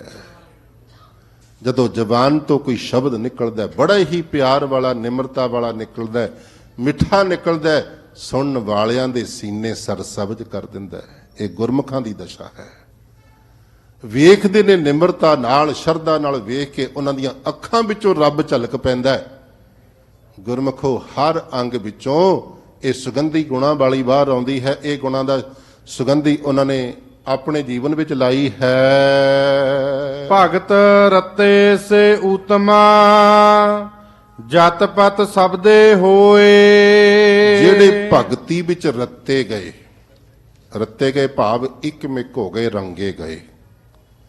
ਰੱਤੇ ਦੀ ਪਰਿਭਾਸ਼ਾ ਕਦੇ ਚੌਥੇ ਪਾਤਸ਼ਾਹ ਨੂੰ ਪੁੱਛਿਓ, 12 ਤੇ ਵਧੇਕ ਭੋਗ ਦੇ ਸ਼ਲੋਕਾਂ ਵਿੱਚ। ਰੱਤੇ ਸਈ ਕੌਣ ਹੁੰਦੇ ਨੇ ਰੱਤੇ ਹੋਏ? ਜੇ ਮੁਖ ਨਾ ਮੁੜਨ, ਜਿਹੜੇ ਸਤਿਗੁਰਾਂ ਤੋਂ ਮੂੰਹ ਵੱਟ ਕੇ ਦੂਜੇ ਪਾਸੇ ਕਦੇ ਕਰਦੇ ਹੀ ਨਹੀਂ, ਹਰ ਵੇਲੇ ਸਨਮੁਖ ਸਤਿਗੁਰੂ ਨੂੰ ਵੇਖਦੇ ਨੇ, ਉਹ ਹੁੰਦੇ ਨੇ ਰੱਤੇ। ਰੱਤੇ ਸਈ ਜੇ ਮੁਖ ਨਾ ਮੁੜਨ, ਜਿਨੀ ਸੰਜਾਤਾ ਸਾਈ। ਜਿਨ੍ਹਾਂ ਨੇ ਰੱਬ ਨੂੰ ਪਛਾਣ ਲਿਆ, ਹੁਣ ਉਹ ਸਰੀਰਾਂ ਨੂੰ ਨਹੀਂ ਵੇਖਦੇ, ਰੂਹਾਂ ਨੂੰ ਵੇਖਦੇ ਨੇ, ਅੰਦਰ ਰੂਹ ਕਿਹੜੀ ਵਸਦੀ ਹੈ। ਭਗਤ ਨਾਮਦੇਵ ਜੀ ਕੁੱਤੇ ਵਿੱਚੋਂ ਵੀ ਰੱਬ ਨੂੰ ਵੇਖ ਕੇ ਆਵਾਜ਼ਾਂ ਮਾਰਦੇ ਨੇ, ਬੀਠਲ ਰੁਕ ਜਾ, ਮੈਂ ਪ੍ਰਸ਼ਾਦਾ ਚੋਪੜ ਦੇਵਾਂ, ਫਿਰ ਪਿਆਰ ਨਾਲ ਛਕ ਲਵੇਂ। ਆਖੋ ਸਤਨਾਮ ਸ੍ਰੀ ਵਾਹਿਗੁਰੂ। ਸੋ ਇਸ ਤਰ੍ਹਾਂ ਉਹਨਾਂ ਦੇ ਜੀਵਨ ਵਿੱਚ ਇਹ ਵਸ ਜਾਂਦਾ ਹੈ, ਸੁਗੰਧੀ ਵਸ ਜਾਂਦੀ ਹੈ। ਬਿਨ ਨਾਵੈ ਸਭ ਨੀਚ ਜਾਤ ਹੈ, ਬਿਸਟਾ ਕਾ ਕੀੜਾ ਹੋਏ। ਸੰਸਾਰ ਅੰਦਰ ਜਾਤੀਵਾਦ ਦਾ ਇੰਨਾ ਪ੍ਰਭਾਵ, ਖਾਸ ਕਰਕੇ ਭਾਰਤੀ ਖਿੱਤੇ ਵਿੱਚ, ਮੇਰੇ ਨਾਲੋਂ ਵੱਧ ਤੁਸੀਂ ਜਾਣਦੇ ਹੋ ਕਿੰਨਾ ਪ੍ਰਭਾਵ ਹੈ। ਸੋਸ਼ਲ ਮੀਡੀਆ ਤੇ ਕੀ ਕੁਝ ਹੋ ਰਿਹਾ ਹੈ। ਗੁਰਮੁਖ ਪਿਆਰਿਓ, ਸਤਿਗੁਰੂ ਨੇ ਕੰਡੈਮ ਕੀਤਾ ਇਸ ਚੀਜ਼ ਨੂੰ, ਮੂਲੋਂ ਰੱਦ ਕੀਤਾ ਵੀ ਜਨਮ ਕਰਕੇ ਕੋਈ ਵੱਡਾ ਜਾਂ ਉੱਚਾ ਨੀਵਾਂ ਨਹੀਂ ਹੁੰਦਾ। ਹਾਂ, ਗੁਨਾਹ ਕਰਕੇ ਹੋ ਸਕਦਾ, ਕਿਸੇ ਵਿੱਚ ਕੁਆਲਿਟੀ ਹੋ ਸਕਦੀ ਹੈ, ਕਿਸੇ ਦੀ ਕੁਆਲੀਫਿਕੇਸ਼ਨ ਐਸੀ ਹੋ ਸਕਦੀ ਹੈ, ਮੈਂ ਸਰਟੀਫਿਕੇਟਾਂ ਵਾਲੀ ਗੱਲ ਨਹੀਂ ਕਰਦਾ, ਪਰ ਗੁਨਾਹ ਦੀ ਕੁਆਲੀਫਿਕੇਸ਼ਨ ਐਸੀ ਹੋ ਸਕਦੀ ਹੈ, ਉਹ ਦੁਨੀਆ ਤੋਂ ਵੱਖਰੇ ਹੋ ਸਕਦੇ ਨੇ, ਉੱਚੇ ਹੋ ਸਕਦੇ ਨੇ, ਪਰ ਜਨਮ ਕਰਕੇ ਨਹੀਂ। ਇਸੇ ਕਰਕੇ ਆਖਿਆ ਨਾ ਭਗਤ ਕਬੀਰ ਜੀ ਨੇ, ਜਾਓ ਤੂੰ ਬ੍ਰਾਹਮਣ ਬ੍ਰਾਹਮਣੀ ਜਾਇਆ, ਤਉ ਆਨ ਬਾਟ ਕਾਹੇ ਨਹੀਂ ਆਇਆ। ਕੋਈ ਰਸਤਾ ਹੋਰ ਲੱਭ ਲੈਣਾ ਸੀ ਦੁਨੀਆ ਵਿੱਚ ਆਉਣ ਦਾ, ਮਾਂ ਦੇ ਪੇਟ ਤੋਂ ਨਹੀਂ ਸੀ ਤੈਨੂੰ ਆਉਣਾ ਚਾਹੀਦਾ, ਜੇ ਤੂੰ ਆਪਣੇ ਆਪ ਨੂੰ ਵੱਖਰਾ ਕਹਾਉਣਾ ਹੈ। ਤੁਮ ਕਤ ਬ੍ਰਾਹਮਣ ਹਮ ਕਤ ਸੂਦ, ਹਮ ਕਤ ਲੋਹੂ ਤੁਮ ਕਤ ਦੂਧ। ਕਹਿੰਦੇ ਇਦਾਂ ਕਰੀਏ, ਸਿਰਿੰਜ ਲਿਆਈਏ। ਉਦੋਂ ਸਿਰਿੰਜਾਂ ਤੇ ਨਹੀਂ ਸੀ ਹੁੰਦੀਆਂ, ਨਸ਼ਤਰ ਸ਼ਬਦ ਵਰਤਦੇ ਸੀ। ਕਹਿੰਦੇ ਵੀ ਸਿਰਿੰਜ ਲਿਆਈਏ, ਇੱਕ ਸੈਂਪਲ ਤੇਰੇ ਅੰਦਰੋਂ ਕੱਢਦੇ ਆ, ਇੱਕ ਸੈਂਪਲ ਮੇਰੇ ਅੰਦਰੋਂ ਕੱਢਦੇ ਆ। ਕਬੀਰ ਜੀ ਕਹਿ ਰਹੇ ਨੇ, ਕਹਿੰਦੇ ਵੀ ਦੋਨਾਂ ਵਿੱਚ ਫਰਕ ਵੇਖਾਂਗੇ ਵੀ ਤੇਰੇ ਅੰਦਰੋਂ ਕਿਹੋ ਜਿਹਾ ਰੰਗ ਨਿਕਲਦਾ ਤੇ ਮੇਰੇ ਅੰਦਰੋਂ ਕਿਹੜਾ ਨਿਕਲਦਾ। ਜੇ ਤੇ ਮੇਰੇ ਅੰਦਰੋਂ ਨਿਕਲਿਆ ਖੂਨ ਜੋ ਸੱਚ ਹੈ ਨਿਕਲੇਗਾ, ਪਰ ਤੇਰੇ ਅੰਦਰੋਂ ਲਾਲ ਖੂਨ ਨਾ ਨਿਕਲੇ, ਤੇ ਜੇ ਤੇਰੇ ਅੰਦਰੋਂ ਦੁੱਧ ਨਿਕਲ ਆਵੇ ਨਾ, ਫਿਰ ਵਾਕਈ ਮੰਨਾਂਗਾ ਤੂੰ ਮੇਥੋਂ ਮਹਾਨ ਹੈ। ਪਰ ਤੇਰਾ ਤੇ ਬਲੱਡ ਗਰੁੱਪ ਵੀ ਕਈ ਵਾਰੀ ਮੇਰੇ ਨਾਲ ਮਿਲ ਜਾਂਦਾ ਹੈ, ਤੈਨੂੰ ਪਤਾ ਹੀ ਨਹੀਂ ਲੱਗਦਾ ਵੀ ਹਸਪੀਟਲ ਵਿੱਚ ਬਲੱਡ ਦੀ ਲੋੜ ਪਈ ਸੀ, ਜਿਹੜਾ ਯੂਨਿਟ ਮੇਰੇ ਲੱਗਿਆ ਕਿਹੜੀ ਜਾਤੀ ਦੇ ਬੰਦੇ ਨੇ ਦਿੱਤਾ ਹੋਵੇਗਾ, ਕਿਹੜੇ ਧਰਮ ਦੇ ਬੰਦੇ ਨੇ ਦਿੱਤਾ ਹੋਵੇਗਾ, ਤੈਨੂੰ ਪਤਾ ਹੀ ਨਹੀਂ ਲੱਗਿਆ, ਅਜੇ ਵੀ ਵੱਖਰਾ ਕਹਾਈ ਜਾਂਦਾ ਹੈ। ਇਸ ਕਰਕੇ ਜਾਤੀਵਾਦ ਨੂੰ ਕੰਡੈਮ ਕੀਤਾ ਮੇਰੇ ਪਾਤਸ਼ਾਹ ਨੇ। ਰਹਿਰਾਸ ਦੀ ਪਾਵਨ ਬਾਣੀ ਪੜ੍ਹੋ। ਮੰਨੂ ਸਮ੍ਰਿਤੀ ਅਨੁਸਾਰ ਸਨਾਤ ਜਾਤੀ ਇੱਕ ਬਹੁਤ ਨੀਵੀਂ ਜਾਤੀ ਮੰਨੀ ਜਾਂਦੀ ਹੈ, ਮਹਾਰਾਸ਼ਟਰ ਵਿੱਚ ਵਸਦੀ ਹੈ ਜਾਤੀ, ਤੇ ਸਤਿਗੁਰੂ ਕਹਿੰਦੇ ਉਹ ਸਨਾਤ ਨਹੀਂ ਹਨ, ਉਹ ਨੀਵੇਂ ਨਹੀਂ ਹਨ। ਨੀਵੇਂ ਕੌਣ ਨੇ? ਕਮਜਾਤ ਕਣਾਉਣ ਨੇ। ਉਹ ਹਨ ਕਹਿੰਦੇ ਖਸਮ ਵਿਸਾਰ ਹੈ, ਰੱਬ ਨੂੰ ਭੁੱਲਣ ਵਾਲੇ। ਖਸਮ ਵਿਸਾਰ ਹੈ ਤੇ ਕਮਜਾਤ, ਨਾਨਕ ਨਾਵੈ ਬਾਜ ਸਨਾਤ। ਨਾਮ ਤੋਂ ਵਾਂਝੇ ਸਨਾਤ ਨੇ, ਨਾਮ ਤੋਂ ਵਾਂਝੇ ਕਮਜਾਤ ਨੇ, ਨੀਵੀਂ ਜਾਤ ਵਾਲੇ ਨੇ।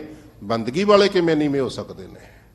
ਸੋ ਪਾਤਸ਼ਾਹ ਕਹਿੰਦੇ ਫਿਰ ਉੱਚੀ ਸ਼੍ਰੇਣੀ ਵਿੱਚ ਜੇ ਆਉਣਾ ਹੈ, ਬੰਦਗੀ ਕਰ ਲੈ, ਫਿਰ ਵਾਕਈ ਉਹ ਕਤਾਰ ਵਿੱਚ ਤੂੰ ਖੜਾ ਹੋਵੇਂਗਾ ਰੱਬ ਦੇ ਦਰ ਦੇ ਉੱਤੇ, ਗੁਰੂ ਦੇ ਦਰਬਾਰ ਵਿੱਚ। ਜਿਹੜੀ ਕਤਾਰ ਵਿੱਚ, ਜਿਹੜੀ ਲਾਈਨ ਦੇ ਵਿੱਚ ਕਬੀਰ ਜੀ, ਰਵਿਦਾਸ ਜੀ, ਰਾਮਾਨੰਦ, ਪਰਮਾਨੰਦ, ਬੇਣੀ, ਪੀਪਾ, ਸੂਰਦਾਸ ਜੀ, ਜੈਦੇਵ ਜੀ, ਤਰਲੋਚਨ ਜੀ, ਧੰਨਾ ਜੀ, ਫਰੀਦ ਜੀ, ਭੀਖਣ ਜੀ, ਸੈਣ ਜੀ, ਸਦਨਾ ਜੀ, ਫਰੀਦ ਜੀ ਵਰਗੇ ਖੜੇ ਨੇ। ਫਿਰ ਤੂੰ ਵਾਕਈ ਉੱਚਾ ਹੋਵੇਂਗਾ, ਫਿਰ ਗੁਰੂ ਕੀ ਗੋਦ ਵਿੱਚ ਤੂੰ ਬੈਠਾ ਹੋਵੇਂਗਾ, ਗੁਰੂ ਵਾਲਾ ਸੀਸ ਤੇਰੇ ਸੀਸ ਤੇ ਵੀ ਝੁੱਲਦਾ ਹੋਵੇਗਾ। ਇਸ ਤਰ੍ਹਾਂ ਉੱਚੀ ਸ਼੍ਰੇਣੀ ਦਾ ਮਾਲਕ ਬਣ ਸਕਦਾ ਹੈ। ਹਾ ਹਾ ਕਰਦੀ ਸਭ ਫਿਰੈ, ਬਿਨ ਸ਼ਬਦ ਹਉ ਨਾ ਜਾਏ। ਹਉਮੈ ਬਹੁਤ ਵੱਡੀ ਰੁਕਾਵਟ ਹੈ ਬੰਦਗੀ ਦੇ ਵਿੱਚ, ਪਰ ਸਾਰੇ ਪਾਤਸ਼ਾਹ ਕਹਿੰਦੇ ਕਰਦੇ ਫਿਰਦੇ ਨੇ ਮੈਂ। ਇਹ ਹਉਮੈ ਪਤਾ ਕੀ ਹੁੰਦੀ ਹੈ? ਮੇਰੇ ਵਰਗੇ ਨੂੰ ਕੋਈ ਕਹੇ ਵੀ ਤੂੰ ਹਉਮੈ ਕਰਦਾ, ਮੈਂ ਮੰਨਣ ਨੂੰ ਤਿਆਰ ਨਹੀਂ ਜੀ। ਮੈਂ ਤੇ ਨਿਮਰਤਾ ਦਾ ਪੁੰਜ ਹਾਂ, ਮੇਰੇ ਵਿੱਚ ਹਉਮੈ ਕਿੱਥੇ ਹੈ? ਹਉਮੈ ਹੁੰਦੀ ਹੈ ਮੈਂ ਵੀ ਕੁਝ ਹਾਂ। ਆ ਤੁਸੀਂ ਵਿਆਹਾਂ ਸ਼ਾਦੀਆਂ ਵਿੱਚ ਜਾਂਦੇ ਹੋ ਨਾ, ਆ ਕਿਤੇ ਐਸਾ ਹੋ ਜਾਵੇ ਵੀ ਫੁੱਫੜ ਦੀ ਮਿਲਣੀ ਭੁੱਲ ਜਿਓ ਕਿਤੇ, ਫਿਰ ਪਤਾ ਲੱਗੂ ਹਉਮੈ ਹੁੰਦੀ ਕੀ ਹੈ। ਜੇ ਸਾਰਾ ਵਿਆਹ ਨਾ ਡਿਸਟਰਬ ਕਰਕੇ ਰੱਖਤਾ, ਥੋੜਾ ਜਿਹਾ ਇਗਨੋਰ ਹੋ ਗਿਆ ਨਾ ਬੰਦਾ ਸਮਾਜ ਵੱਲੋਂ, ਭਾਈਚਾਰੇ ਵੱਲੋਂ, ਜਾਂ ਕਿਸੇ ਖਾਸ ਮੌਕੇ ਤੇ, ਉਦੋਂ ਫਿਰ ਉਬਾਲੇ ਮਾਰਦੀ ਹੈ ਹਉਮੈ। ਭਾਂਬੜ ਮੱਚਦੇ ਨੇ ਹਉਮੈ ਦੇ ਉਸ ਵੇਲੇ। ਇਹ ਜਿਹਦੇ ਵਿੱਚੋਂ ਮਰਜ਼ੀ ਕੱਢ ਕੇ ਵੇਖ ਲਿਓ, ਇਹ ਨਹੀਂ ਵੀ ਕਿਸੇ ਖਾਸ ਬੰਦੇ 'ਚ ਹੁੰਦੀ ਹੈ, ਬਸ ਜਿਹਨੂੰ ਇਗਨੋਰ ਕੀਤਾ ਉਹਦੀ ਹਉਮੈ ਪ੍ਰਗਟ। ਇਹ ਚੱਕੀ ਫਿਰਦੇ ਆ ਸਾਰੇ ਹੀ, ਮੈਂ ਵੀ ਕੁਝ ਹਾਂ, ਮੇਰੀ ਕੋਈ ਹਸਤੀ ਹੈ, ਮੈਨੂੰ ਇੱਥੇ ਸਨਮਾਨ ਦੇਣਾ ਬਣਦਾ ਸੀ। ਚਲੋ ਹੋਰ ਤੇ ਛੱਡੋ, ਕਿਤੇ ਗੁਰੂ ਘਰ ਵਿੱਚ ਥੋੜੀ ਬਹੁਤੀ ਸੇਵਾ ਕਰ ਬੈਠਿਆ ਤੇ ਉਹਦਾ ਵੀ ਸਰੋਪਾ ਉਡੀਕਦਾ, ਮੈਨੂੰ ਮਿਲਣਾ ਚਾਹੀਦਾ ਸੀ। ਸੋ ਗੁਰਮੁਖ ਪਿਆਰਿਓ, ਪਾਤਸ਼ਾਹ ਕਹਿੰਦੇ ਹਉਮੈ ਬੜੀ ਭਿਆਨਕ ਦਸ਼ਾ ਹੈ। ਇਹਦੀ ਵਿਆਖਿਆ ਆਸਾ ਦੀ ਵਾਰ ਵਿੱਚ ਬਹੁਤ ਸੋਹਣੀ ਕੀਤੀ ਹੈ, ਕਾਰਨ ਵੀ ਦੱਸੇ ਨੇ। ਹਉਮੈ ਏਹਾ ਜਾਤ ਹੈ। ਆ ਜਾਤੀ ਦੀ ਗੱਲ ਪਹਿਲਾਂ ਵੀ ਆ ਗਈ ਨਾ, ਜਾਤ ਦੀ ਹਉਮੈ ਵੀ ਹੁੰਦੀ ਹੈ। ਹਉਮੈ ਕਰਮ ਕਮਾਹੇ, ਕੰਮ ਦੀ ਵੀ ਹਉਮੈ ਹੁੰਦੀ ਹੈ ਵੀ ਮੈਂ ਬੜੇ ਵਧੀਆ ਕਰਮ ਕਮਾ ਰਿਹਾ ਜਾਂ ਵਧੀਆ ਕੰਮ ਕਰ ਰਿਹਾ, ਮੇਰੇ ਵਰਗਾ ਤੇ ਕੋਈ ਸਮਾਜ ਸੇਵੀ ਨਹੀਂ ਇਲਾਕੇ ਵਿੱਚ ਹੋਣਾ, ਮੀਡੀਆ ਵਿੱਚ ਮੇਰਾ ਨਾਂ ਚੱਲਣਾ ਚਾਹੀਦਾ ਹੈ। ਹਉਮੈ ਕਰਮ ਕਮਾਹੇ, ਹਉਮੈ ਏਈ ਬੰਧਨਾ, ਫਿਰ ਜੋਨੀ ਪਾਹੇ। ਇਹੀ ਹਉਮੈ ਬੰਧਨ ਦਾ ਕਾਰਨ ਬਣਦੀ ਹੈ, ਤੇ ਬੰਧਨ ਕਿੰਨਾ ਵੱਡਾ? ਫਿਰ ਜੋਨੀ ਪਾਹੇ, ਮੁੜ ਕੇ ਜੂਨਾਂ ਵਿੱਚ ਆਉਣਾ ਪਏਗਾ। ਜਿਹੜੀ ਹਉਮੈ ਚੁੱਕੀ ਸੀ ਉਹੋ ਜਿਹਾ ਜਨਮ ਲਵੇਗਾ। ਗੁਰਬਾਣੀ ਸਿਧਾਂਤ ਨੂੰ ਪੜ੍ਹਿਓ ਕਦੇ, ਜਨਮ ਦੀ ਕੈਟਾਗਰੀ ਵੀ ਬੰਦਾ ਆਪ ਹੀ ਚੁਣਦਾ। ਜਿਹੋ ਜਿਹੇ ਲੱਛਣ ਨੇ ਉਹੋ ਜਿਹਾ ਅਗਲਾ ਜਨਮ ਲੈ ਲੈਂਦਾ। ਭਗਤ ਤਰਲੋਚਨ ਜੀ ਨੂੰ ਪੁੱਛ ਲਿਓ ਕਿਤੇ ਬਈ ਸੱਪ ਕੌਣ ਬਣਦਾ, ਸੂਰ ਕੌਣ ਬਣਦਾ, ਤੇ ਪ੍ਰੇਤ ਕੌਣ ਬਣਦਾ, ਇਹ ਸਾਰਾ ਉਹਨਾਂ ਨੇ ਦੱਸਿਆ ਬੜਾ ਖੋਲ ਕੇ ਸ਼ਬਦ ਵਿੱਚ। ਮੈਂ ਤੇ ਸੰਕੋਚ ਇਸ ਲਈ ਲੈਣਾ ਵੀ ਸਮਾਂ ਨਹੀਂ ਆਗਿਆ ਦਿੰਦਾ ਹੁੰਦਾ। ਤੇ ਗੁਰਮੁਖ ਪਿਆਰਿਓ, ਹਉਮੈ ਏਈ ਬੰਧਨਾ, ਫਿਰ ਜੋਨੀ ਪਾਏ। ਆ ਸਵਾਲੀਆ ਪੰਕਤੀਆਂ, ਹਉਮੈ ਕਿੱਥੋਂ ਉਪਜੈ, ਕਿਤ ਸੰਜਮ ਇਹ ਜਾਏ। ਅਸਲ ਚ ਅਰਥ ਇਹ ਤੋਂ ਸ਼ੁਰੂ ਕਰਨੇ ਹੁੰਦੇ ਨੇ। ਹਉਮੈ ਦੀਰਘ ਦਰੋਗ ਹੈ ਦਾਰੂ ਭੀ ਇਸ ਮਾਹੇ। ਆ ਤੁਸੀਂ ਕਿਸੇ ਵੈਦ ਨੂੰ ਮਿਲੋ ਨਾ ਕਦੇ, ਬਹੁਤ ਸਾਰੀਆਂ ਜ਼ਹਿਰਾਂ ਵਿੱਚੋਂ ਦਵਾਈਆਂ ਤਿਆਰ ਕਰਦਾ ਵੈਦ। ਸੰਖੀਆ ਜ਼ਹਿਰ ਹੈ, ਉਹ ਦਵਾਈ ਬਣਾ ਦਿੰਦਾ ਭਸਮ ਕਰਕੇ। ਸੱਪ ਦੀ ਜ਼ਹਿਰ ਵੀ ਭਸਮ ਕਰਕੇ ਦਵਾਈ ਬਣਾਈ ਜਾਂਦੀ ਹੈ, ਤੇ ਹੋਰ ਬਹੁਤ ਕੁਝ ਐਸਾ ਮਿਲੇਗਾ। ਬਸ ਅਨੁਪਾਨ ਜਾਣੀ ਕਿ ਖਾਣ ਦਾ ਢੰਗ ਸਿੱਖਣਾ ਪੈਂਦਾ ਹੈ। ਆਯੁਰਵੈਦਿਕ ਦੇ ਵਿੱਚ ਉਹੀ ਚੀਜ਼ ਕਈ ਵਾਰੀ ਜ਼ਹਿਰ ਹੁੰਦੀ ਹੈ ਤੇ ਉਹੀ ਕਈ ਵਾਰੀ ਦਵਾਈ ਹੁੰਦੀ ਹੈ। ਗਲਤ ਤਰੀਕੇ ਨਾਲ ਖਾ ਲਈ ਉਹਨੇ ਜ਼ਹਿਰ ਬਣ ਜਾਣਾ, ਫੂਡ ਪੋਇਜ਼ਨ ਬਣ ਸਕਦੀ ਹੈ। ਸਹੀ ਤਰੀਕੇ ਖਾ ਲਈ ਉਹਨੇ ਅੰਮ੍ਰਿਤ ਬਣ ਜਾਣਾ, ਰੋਗਾਂ ਨੂੰ ਦੂਰ ਕਰ ਸਕਦੀ ਹੈ। ਇਹ ਆਯੁਰਵੈਦਿਕ ਨੂੰ ਪੜ੍ਹ ਸੁਣ ਲਿਓ, ਮੈਂ ਨਹੀਂ ਇੱਥੇ ਬਹੁਤਾ ਕੁਝ ਕਹਿਣਾ। ਸੋ ਪਾਤਸ਼ਾਹ ਕਹਿੰਦੇ ਵੀ ਹਉਮੈ ਦੀਰਘ ਰੋਗ ਹੈ, ਬੜਾ ਲੰਮਾ ਭਿਆਨਕ ਰੋਗ ਹੈ ਜਿਹੜਾ ਖਹਿੜਾ ਹੀ ਨਹੀਂ ਛੱਡਦਾ। ਆ ਜਦੋਂ ਕਿਤੇ 80-85 ਸਾਲਾਂ ਦਾ ਬਾਪੂ ਹੁਣ ਬੈੱਡ ਰੈਸਟ ਤੇ ਚਲਾ ਗਿਆ, ਉਸ ਹਾਲਤ ਵਿੱਚ 90 ਕਾ ਸਹਿਜਾਸਣੀ ਸੇਜਾ ਤੇ ਆਸਣ ਲੱਗ ਗਿਆ 85-90 ਦੀ ਉਮਰ ਦੇ ਵਿੱਚ। ਉਦੋਂ ਵੀ ਕਹੀ ਜਾਂਦਾ ਤੁਹਾਨੂੰ ਕੀ ਪਤਾ ਜਿਹੜਾ ਮੇਰੇ ਕੋਲ ਤਜਰਬਾ ਹੈ, ਤੁਸੀਂ ਕੀ ਜਾਣਦੇ ਹੋ ਜ਼ਿੰਦਗੀ ਕੀ ਹੁੰਦੀ ਹੈ। ਅਜੇ ਵੀ ਹਉਮੈ ਚੁੱਕੀ ਫਿਰਦਾ, ਕਦੇ ਕਹਿੰਦਾ ਹੀ ਨਹੀਂ ਵੀ ਮੈਨੂੰ ਆਉਂਦਾ ਕੱਖ ਨਹੀਂ, ਮੈਂ ਨਾ ਹੀ ਕਿਛ ਹਉ ਨਾ ਹੀ ਕਿਛ ਆਹੇ ਨਾ ਮੋਰਾ। ਕਦੇ ਕਹਿੰਦਾ ਹੀ ਨਹੀਂ ਹਮ ਅਗਿਆਨ ਅਲਪ ਮਤ ਥੋਰੀ। ਕਿਤੇ ਅੰਦਰੋਂ ਕਹਿ ਦਈਏ ਜੇਤਾ ਸਮੁੰਦ ਸਾਗਰ ਨੀਰ ਭਰਿਆ, ਤੇਤੇ ਔਗਣ ਹਮਾਰੇ, ਦਇਆ ਕਰੋ ਕਿਛ ਮਿਹਰ ਉਪਾਵੋ, ਡੁੱਬਦੇ ਪੱਥਰ ਤਾਰੇ। ਇਹ ਅਰਦਾਸਾਂ ਕਰੀਏ ਇਕਬਾਲ ਕਰਕੇ, ਪ੍ਰਵਾਨ ਕਰਕੇ। ਪੜ੍ਹਦੇ ਆ ਸਾਰੀ, ਟੀਵੀ ਰਾਹੀਂ ਵੀ ਸੁਣਦੇ ਆ। ਜਦੋਂ ਇਹ ਪੰਕਤੀ ਮੈਂ ਸ਼ੁਰੂ ਕਰਨੀ ਹੈ, ਤੁਹਾਡੀ ਆਵਾਜ਼ ਮੇਰੇ ਨਾਲੋਂ ਵੱਧ ਹੋਣੀ ਹੈ ਤੇ ਹੋਣੀ ਵੀ ਚਾਹੀਦੀ ਹੈ, ਪਰ ਗੱਲ ਅਰਥਾਂ ਵੱਲ ਵੀ ਧਿਆਨ ਦਿਓ। ਪੜ੍ਹਿਓ ਨਾਲ। ਹਮ ਅਬ ਗੁਣ ਪਰੇ ਏਕ ਗੁਣ ਨਾਹੀ, ਅੰਮ੍ਰਿਤ ਛਾੜ ਵਿਖੈ ਵਿਖ ਖਾਹੀ, ਮਾਇਆ ਮੋਹ ਭਰਮ ਪੈ ਭੂਲੇ, ਸੁਤ ਦਾ ਰਾਸਿਓ ਪ੍ਰੀਤ ਲਗਾਈ। ਇੱਥੇ ਪੌਸ ਲੈ ਲਿਓ, ਸਿੱਧਾ ਹੀ ਨਾ ਬਿਨਾਂ ਬ੍ਰੇਕਾਂ ਚੱਲੀ ਜਾਈਏ। ਇੱਥੇ ਤੱਕ ਅੰਦਰਲੀ ਗੱਲ ਕਹੀ ਹੈ, ਅਗਲੀ ਗੱਲ ਸੰਗਤ ਦੀ ਕਹੀ ਹੈ। ਇੱਕ ਉੱਤਮ ਪੰਥ ਸੁਨਿਓ ਗੁਰ ਸੰਗਤ, ਪੜੋ। ਤੇਹ ਮਿਲੰਤ ਜਮ ਤਰਾਸ ਮਟਾਈ। ਚੌਥੀ ਪੰਕਤੀ ਅਰਦਾਸ ਦੀ ਹੈ। ਇੱਕ ਅਰਦਾਸ ਭਾਟ ਕੀਰਤ ਕੀ, ਗੁਰੂ ਰਾਮਦਾਸ ਰਾਖੋ ਸਰਣਾਈ। ਆ ਅੰਦਰੋਂ ਨਿਕਲ ਗਿਆ ਨਾ ਜੇ ਗੰਦਮੰਦ ਜਿਹਾ, ਪ੍ਰਵਾਨ ਕਰ ਲਿਆ ਵੀ ਅਸੀਂ ਨੀਵੇਂ ਆ, ਔਗਣਾ ਭਰੇ ਆ ਨਾ, ਫਿਰ ਗੁਰਮੁਖੋ ਉਸੇ ਦਿਨ ਝਾੜੂ ਵੱਜਣਾ ਸ਼ੁਰੂ ਹੋ ਜਾਣਾ ਹਿਰਦੇ ਵਿੱਚ। ਆ ਤੁਸੀਂ ਘਰ ਸਾਫ਼ ਕਰਦੇ ਹੋ, ਵੈਕਮ ਮਸ਼ੀਨਾਂ ਹੁਣ ਤੁਹਾਡੇ ਕਾਰਪੈਟ ਸਾਫ਼ ਕਰ ਰਹੀਆਂ ਨੇ, ਪੋਚੇ ਲਾਉਨੇ ਆ, ਟਾਈਲਾਂ ਬੜੀਆਂ ਸੁੰਦਰ ਲੱਗੀਆਂ ਹੋਈਆਂ। ਤੇ ਗੁਰਮੁਖੋ ਜਦੋਂ ਕੂੜਾ ਨਜ਼ਰ ਆਇਆ ਨਾ, ਗਾਰਬੇਜ ਗੰਦ ਨਜ਼ਰ ਆਇਆ, ਉਸੇ ਵੇਲੇ ਕਹਿੰਦੇ ਆ ਲਿਆਓ ਛੇਤੀ ਝਾੜੂ, ਲਿਆਓ ਪੋਚਾ। ਆ ਬੀਬੀ ਉਹ ਕਿਚਨ ਵਿੱਚ ਚਾਹ ਦਾ ਕੱਪ ਫੜਾਉਣ ਲੱਗੀਆਂ, ਤੁਹਾਡੇ ਹੱਥੋਂ ਡਿੱਗ ਜਾਂਦਾ ਤੇ ਕਿਚਨ ਵਿੱਚ ਚਾਹ ਗਈ ਡੁੱਲ। ਉਹ ਭਾਈ ਸਾਹਿਬ ਤੇ ਚਾਹ ਕਦੋਂ ਪੀਣਗੇ ਬਾਅਦ ਦੀਆਂ ਗੱਲਾਂ ਨੇ, ਮਿਲੂ ਕਿ ਨਹੀਂ ਮਿਲੂ, ਪਹਿਲਾਂ ਪੋਚਾ ਚੁੱਕਣਾ ਪੈਂਦਾ, ਕਿਉਂਕਿ ਗੰਦਗੀ ਪ੍ਰਵਾਨ ਨਹੀਂ। ਕੱਪੜਾ ਮੈਲਾ ਦੇਖਿਆ ਉਸੇ ਵੇਲੇ ਧੋਣ ਵੱਲ ਖਿਆਲ ਜਾਂਦਾ ਹੈ। ਜਿਸ ਦਿਨ ਅੰਦਰ ਗੰਦਗੀ ਨਜ਼ਰ ਆ ਗਈ ਵੀ ਪਾਪਾਂ ਨਾਲ ਭਰਿਆ ਪਿਆ, ਉਸੇ ਵੇਲੇ ਖਿਆਲ ਬਣੇਗਾ ਇਹਨੂੰ ਕੱਢ ਦਈਏ ਬਾਹਰ, ਕਿਉਂ ਐਵੇਂ ਗੰਦ ਚੁੱਕੀ ਫਿਰਨਾ ਸਾਰਾ ਜੀਵਨ। ਉਸ ਦਿਨ ਹਿਰਦੇ ਦੀ ਸਫਾਈ ਸ਼ੁਰੂ ਹੋ ਜਾਣੀ ਹੈ। ਹਉਮੈ ਵਰਗੇ ਔਗਣ ਉਸ ਵੇਲੇ ਬਾਹਰ ਨਿਕਲ ਜਾਣੇ ਨੇ। ਸੋ ਗੁਰਦੇਵ ਕਿਰਪਾ ਕਰਦੇ ਨੇ। ਅੱਜ ਪੜ੍ਹ ਦਿਓ ਆਖਰੀ ਪੰਕਤੀ। ਨਾਨਕ ਨਾਮ ਰਤੇ ਤਿਨ ਹਉਮੈ ਗਈ, ਜਿਹੜੇ ਸੱਚਾ ਰਹੇ ਸਮਾਏ। ਸੱਚ ਵਿੱਚ ਸਮਾ ਗਏ ਤੇ ਨਾਮ ਵਿੱਚ ਰੱਤੇ ਗਏ, ਲੀਨ ਹੋ ਗਏ, ਇੱਕ ਮਿਕ ਹੋ ਗਏ ਨਾਮ ਦੇ ਨਾਲ, ਉਹਨਾਂ ਦੀ ਹਉਮੈ ਚਲੀ ਗਈ।